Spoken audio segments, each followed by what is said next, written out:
کہتے ہو کہ اصغاث احلام ہے، یہ ساری چیزیں جو تم کہتے ہو اس کا مطلب یہ ہے کہ تم غلط ہوئے، یہ صحیح ہوا، ورنہ اگر تمہاری بات صحیح ہوتی تم ایک ہی بات کہتے کہ صاحب بس یہ ہے، تمہارا مختلف باتیں کہنا یہ خود دلیل بن رہا ہے کہ تم کتنی غلط باتیں کہہ رہے ہو. سمجھا؟ تو قرآن نے کوئی اگر یوں نہیں کہا کہ تم غلط کہہ رہے ہو، لیکن یہ ساری باتیں نقل کر کے ایک عقل مند پر چھوڑ دیا اس کو کہ تم خود فیصلہ کر لو کہ ان کی باتیں کیسی ہیں. چنانچہ یہی ہوتا بھی تھا کہ جہاں تک آپ کے جادوگر ہونے کا تعلق تھا، یہ شاعر ہونے کا تعلق تھا، جب یہ کہا کرتے تھے خود اہل مکہ میں سے بعض لوگ آ کر کے اپنے ان دوستوں کو اور اپنے بھائی بندوں کو کہا کرتے تھے تم جو کچھ کہہ رہے ہو یہ بے وقوفی ہے، اس میں کوئی وزن نہیں.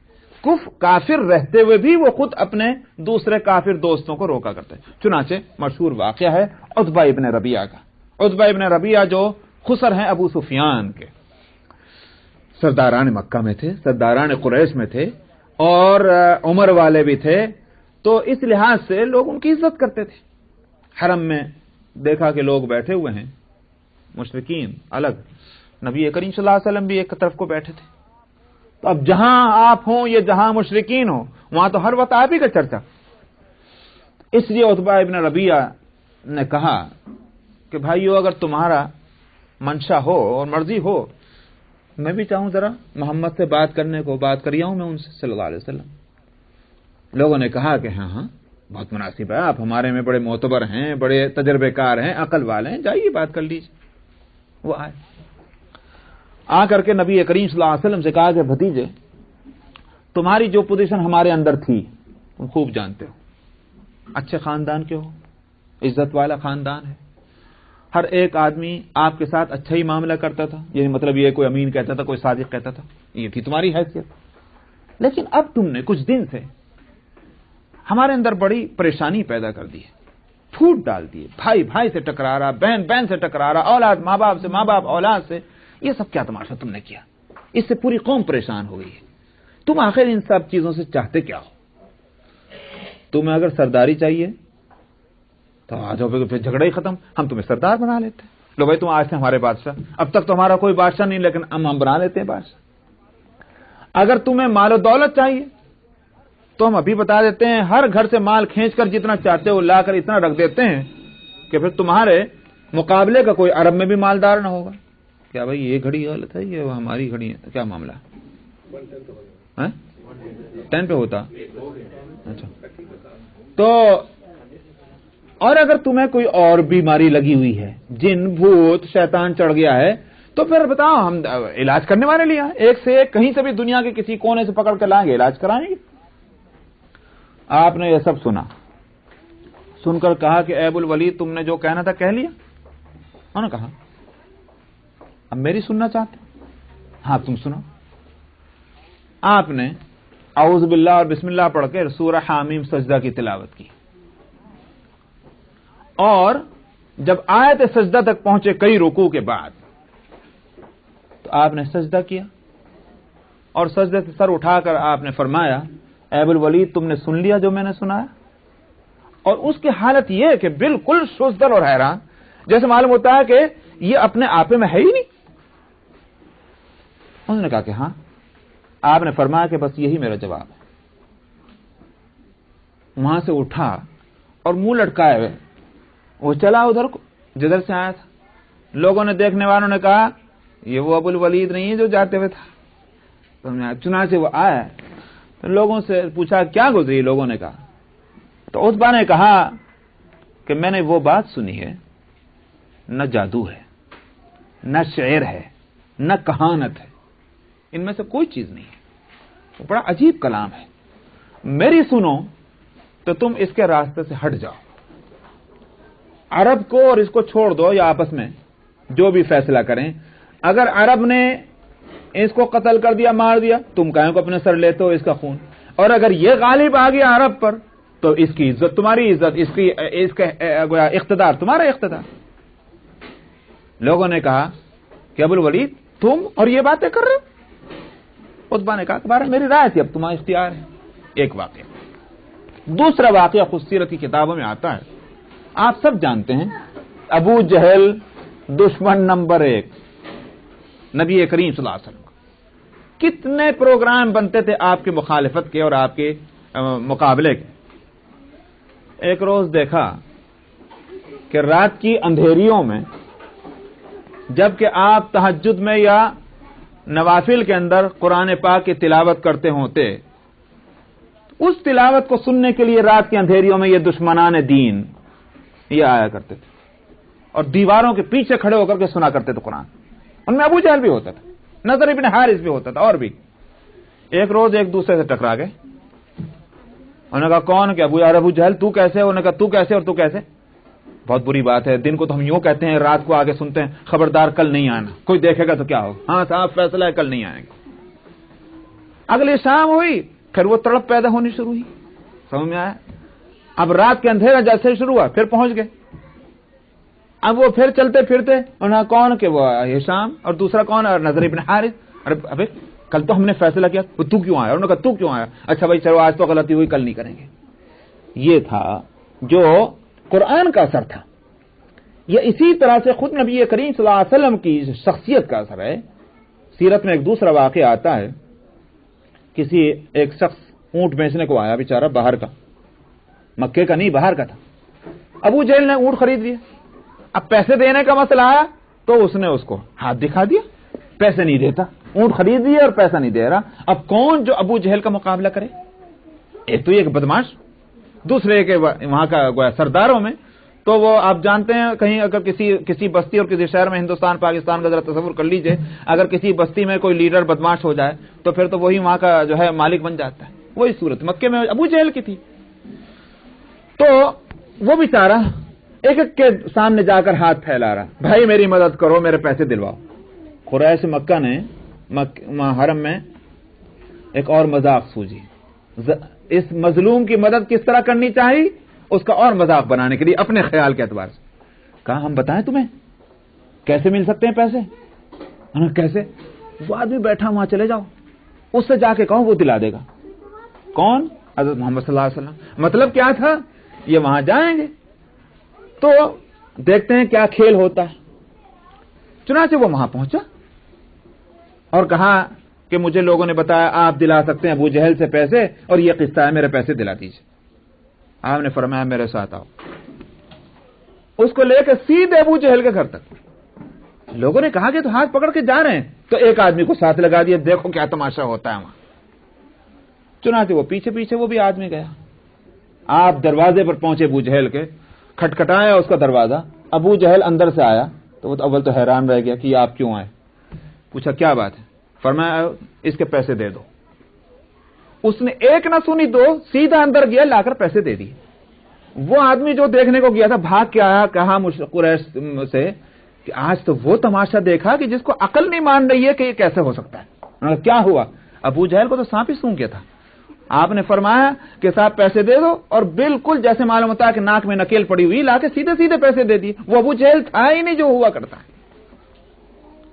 یہ تھی آپ کے جس کو یہ لوگ یوں کہا کرتے تھے کہ یہ جادو ہے، لیکن جادو نہیں، وہ دراصل یا تو معجزات کہیے یا شخصیتوں کا اثر کہیے یا کلام کا اپنا اثر کہیے، وہ تھا. تو بہرحال اس کو کہا گیا کہ بل هو شاعر فلیأتنا بآیۃ کما ارسل الاولون. تو اس کو چاہیے کہ وہ ایسی نشانی لائے کہ جیسے پہلے لوگ جو ہیں انبیاء لائے ہیں ویسی نشانی پیش کرے، جس کو میں پچھلی سورت کے آخر میں بتا چکا ہوں. بس وآخر دعوانا الحمدللہ.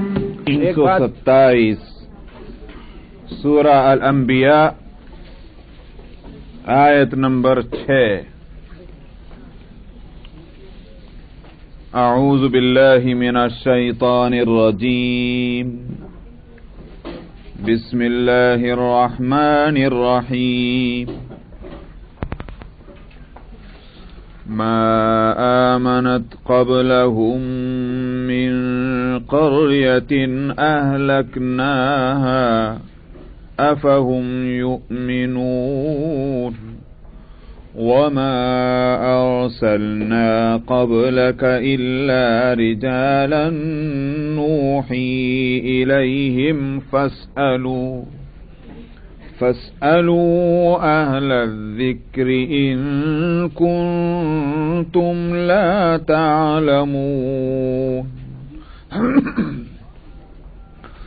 وما جعلناهم جسدا لا يأكلون الطعام وما كانوا خالدين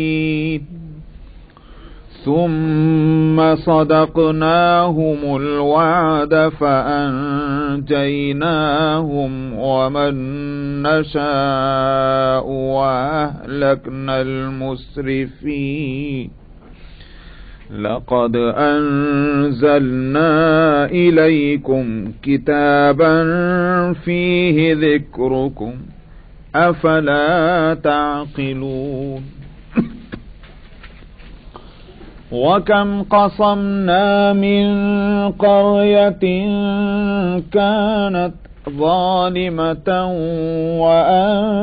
وأنشأنا بعدها قوما آخرين فلما أحسوا بأسنا إذا هم منها يركضون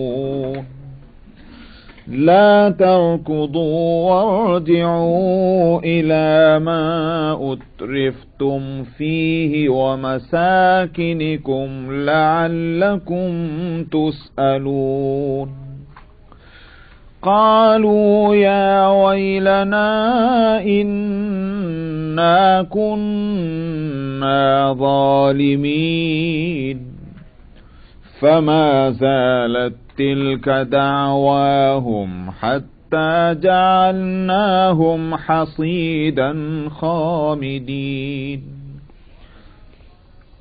وما خلقنا السماء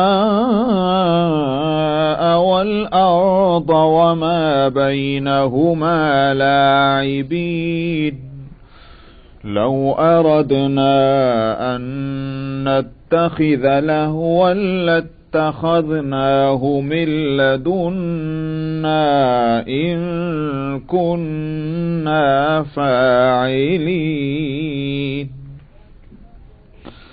بل نقذف بالحق على الباطل فيدمغه فإذا هو زاهق ولكم الويل مما تصفون وله من في السماوات والأرض ومن عنده لا يستكبرون عن عبادته ولا يستحسرون يسبحون الليل والنهار لا يفترون أم اتخذوا آلهة من الأرض هم ينشرون لو كان فيهما آلهة إلا الله لفسدتا فسبحان الله رب العرش عما يصفون لا يسأل عما يفعل وهم يسألون أم اتخذوا من دونه آلهة قل هاتوا برهانكم هذا ذكر من معي وذكر من قبلي بل أكثرهم لا يعلمون الحق فهم معرضون وما أرسلنا من قبلك من رسول إلا نوحي إليه أنه لا إله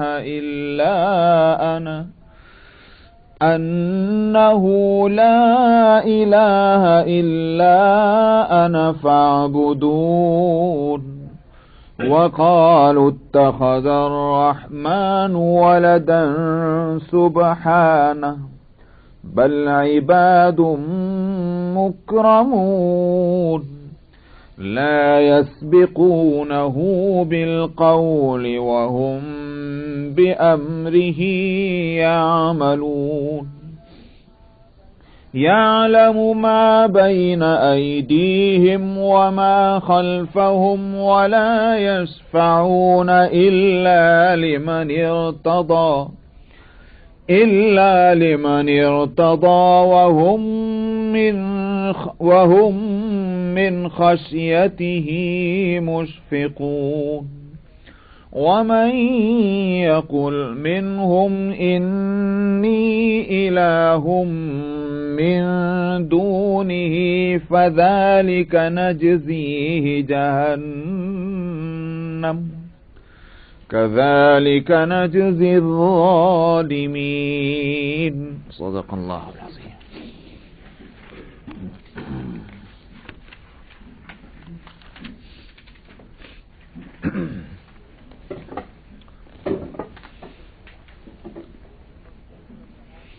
شروع سے مضمون چل رہا تھا، ابتدا ہوئی قیامت کی، جس کو مشرکین ماننے کو تیار نہیں کہ قیامت کوئی چیز ہے جو ہونے والی ہے۔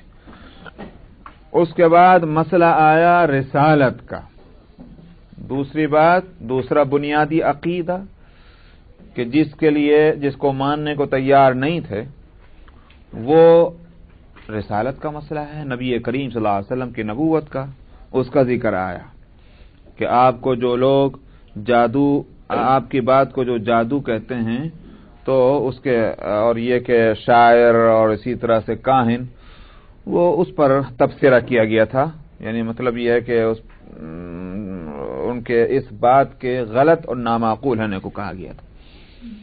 یہاں سے مسئلہ چل رہا ہے، ابھی بھی رسالت ہی کا ہے، اس کے بعد پھر آئے گا توحید کا۔ فرماتے ہیں کہ ان سے پہلے جن بستیوں کو ہم نے ہلاک کیا ہے ایمان نہیں لائی تھی، اس لیے ہم نے ان کو ہلاک کیا، تو پھر کیا یہ ایمان لائیں گے؟ کیا مطلب یہ ہے کہ ایمان نہ لانے کی سزا ملتی ہے ہمارے یہاں، آخرت میں وہ ملنی سزا یقینی ہے، دنیا میں بھی سزا ملتی ہے ہماری طرف سے۔ یہ کیا، یہ سارے کام کر کے جو یہ کر رہے ہیں، جو اس سزا کو پانے کے لیے تیار ہیں، یہ واقعتاً ایمان لانا چاہتے ہیں۔ اس کا مطلب کیا ہوا کہ بھئی ایک آدمی سمجھا رہا ہے، تو آپ کہتے ہیں فلانے کو میں سزا دے چکا ہوں، تم مانتے ہو کہ نہیں مانتے؟ سیدھی بات ہے، ورنہ کیا اس کا مطلب کیا ہوا کہ پھر وہ سزا تمہارے لیے بھی ہے جو دوسرے کو دی جا چکی ہے۔ یہی اللہ تعالیٰ کے فرمانے کا منشا ہے، افہم یؤمنون، کیا یہ ایمان لائیں گے؟ وما ارسلنا قبلک الا رجالا نوحی الیہم، سورت کو شروع کرتے وقت میں نے اس کے مضامین کے خلاصے میں اور سمری میں نے بتایا تھا کہ نبی کریم صلی اللہ علیہ وسلم کے تعلق سے وہ یہ شک ظاہر کیا کرتے تھے اور یہ کنفیوژن پیدا کرتے تھے لوگوں میں کہ یہ نبوت کا دعویٰ کرتے ہیں تو ہماری طرح کھاتے پیتے، سردی گرمی، بیوی بچے، بازار دکان، یہ وہ سب کام تو وہی ہمارے جیسے کر رہے ہیں، تو اگر یہ نبی ہو سکتے تو پھر ہم کیوں نہیں ہو سکتے؟ بھائی کوئی تو فرق ہونا چاہیے نبی غیر نبی میں۔ نبی کو ان سارے کاموں کی کیا ضرورت جو غیر نبی کرتے ہیں؟ یہ فرق تو واضح ہونا چاہیے۔ اگر 4 ہاتھ اور 4 پاؤں نہیں ہے تو اتنا تو ہو، اگر وہ بھی ہماری طرح کھانے کا محتاج رہا تو پھر آخر کیا مطلب ہے کہ وہ نبی اور ہم نبی نہ ہوں؟ ایک ایسی بات تھی۔ اللہ تعالیٰ یہاں اس کے لیے جو دلیل دے رہے ہیں وہ یہ عقلی نہیں، دلیل نہیں ہے کہ بھئی اس کو عقل سے سوچو، بلکہ یہ کہہ رہے ہیں کہ تاریخ اور ہسٹری سے پوچھو جو اور نبی آئے وہ کیسے تھے۔ اب آخر ساری دنیا کے لوگ جن کو نبی مانتے چلے آ رہے ہیں، ایک تم کھڑے ہو جاؤ کہ نہیں ہم کیسے مان لیں نبی، تمہارے نہ ماننے سے کیا ہوگا؟ تو ایسے ہی ہوا کہ جیسے کہو کہ صاحب انگلینڈ ایک ایسا شہر ہے اور ایسا ہے اور ایسا ہے، انہوں نے کہا بابا یہ کیسے ہو سکتا ہے صاحب، ایسا ہو؟ بھائی اتنے لوگ کہہ رہے ہیں کہ انگلینڈ ہے، مانتے کیوں نہیں؟ اب تمہاری یہ بات کہ تمہاری سمجھ میں نہیں آ رہا ہے کہ ایسا شہر انگلینڈ نام کا ہو سکتا ہے، نہیں سمجھ میں آ رہا ہے، دوسروں سے پوچھ لو کہ ہے کہ نہیں۔ انبیاء علیہ الصلوۃ والسلام جن کے نبوت کے لوگ اقرار کرنے والے ہیں، ماننے والے ہیں، تو ان سے پوچھو جا کر کے کہ انبیاء کیسے ہوئے ہیں۔ اس لیے فرمایا کہ وما ارسلنا قبلک الا رجالا، ہم نے آپ سے پہلے مردوں ہی کو نبی بنا کر بھیجا. یہ لفظی ترجمہ ہے. مردوں ہی کو نبی بنا کر بھیجا کہ جن کی طرف ہم نے وحی کی ہے. فاسألوا اہل الذکر، تو پوچھ لو جا کر علم والوں سے اگر تم نہیں جانتے. یہ اس میں دو تین باتیں ہیں. ایک تو رجال کا لفظ، رجال رجل کی پلورل ہے. رجل کے معنی آتے ہیں مرد کے. تو ایک تو یہ ہے کہ کیا مرد ہی پیغمبر ہوتے رہے ہیں اور عورتوں میں سے پیغمبر ہوئے یا نہیں ہوئے. قرآن کی اسی آیت کی بنیاد پر علماء اور امت کی، بلکہ یوں کہیے کہ یہ تو یونانی مسئلے بات کہ صاحب عورتوں میں سے اللہ نے کسی کو نبی نہیں بنایا، مردوں کو نبی بنایا. اس کا یہ مطلب نہ سمجھا جائے کہ اللہ تعالیٰ کی عورتوں کی مقبولیت میں کوئی کمی ہے، مرد ہی بہت مقبول ہیں، ایسی بات نہیں. بلکہ یہ بعض مجبوریاں، بعض جسمانی یا اپنے معاملات کی ایسی رکاوٹیں ہیں کہ جس میں نبی بنانے کے لیے یہ ہو سکتا ہے کہ وہ چیزیں جو ہیں رکاوٹ بن سکتی ہیں کہ جو عورتوں کے اندر رکھی گئی ہیں اللہ تعالیٰ کی طرف سے. اس لیے نبی مردوں کو بنایا گیا.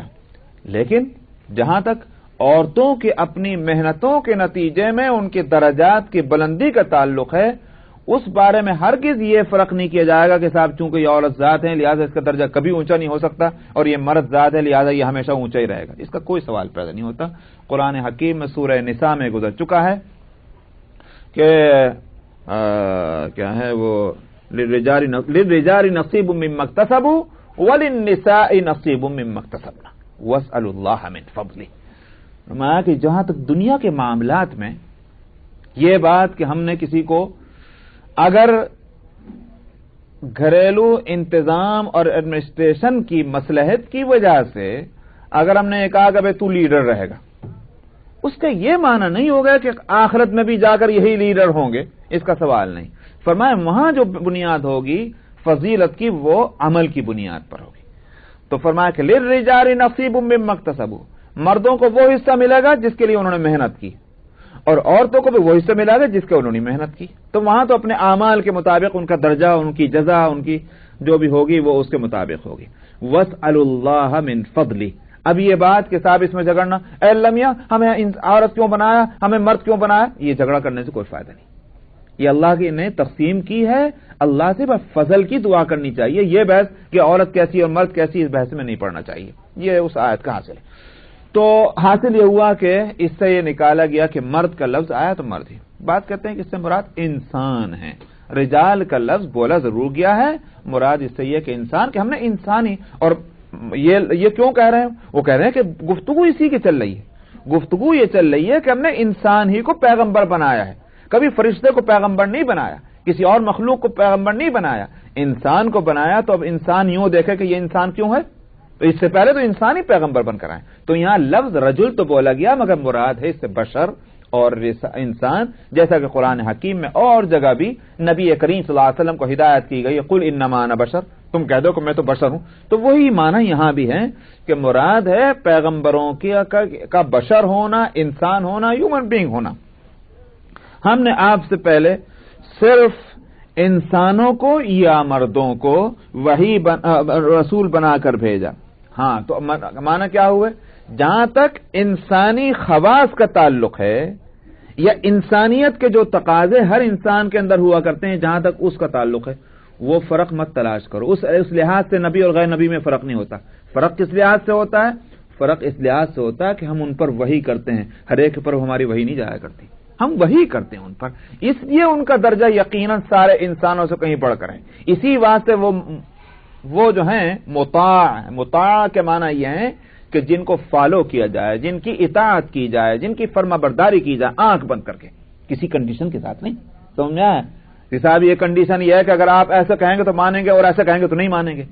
نبی کی اطاعت اور فرما برداری اور اس کو فالو جو کیا جائے گا وہ کسی کنڈیشن کے بغیر، یہی اطاعت. تو اس واسطے یہ فرق ہے نبی میں کہ ہم اس پر وحی کرتے ہیں.